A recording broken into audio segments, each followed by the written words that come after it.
Social welfare girls residential పాఠశాలకు కాలేజీకి రావడం జరిగింది. ఈ విద్యార్థులను అధ్యాపక వర్గానికి అందరికీ కూడా అదేవిధంగా తెలంగాణలోని మహిళలందరికీ మహిళా దినోత్సవ శుభాకాంక్షలు తెలియజేస్తూ ప్రత్యేకించి తెలంగాణ ప్రజాపాలన ప్రభుత్వంలో మహిళలకు అనేక రకాల కార్యక్రమాలను చేస్తూ ఉన్నాం.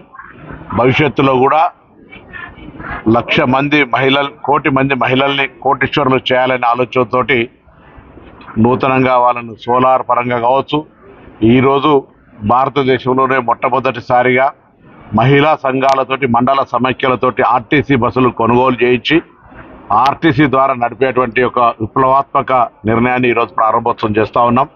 ఈ విధంగా కొంత నూతనమైనటువంటి విధానాల ద్వారా గ్రామీణ ప్రాంతాల్లో ఉన్నటువంటి దాదాపు 65 లక్షల మంది మహిళా సంఘాల సభ్యులతో పాటుగా కొంత వయసును 15 సంవత్సరాలకి సడలించి 60 నుంచి 65కు పెంచి మహిళలందరినీ సభ్యులుగా చేర్చి 1 కోటి మందిని మహిళలుగా చేర్చాలనే ప్రభుత్వ నిర్ణయం.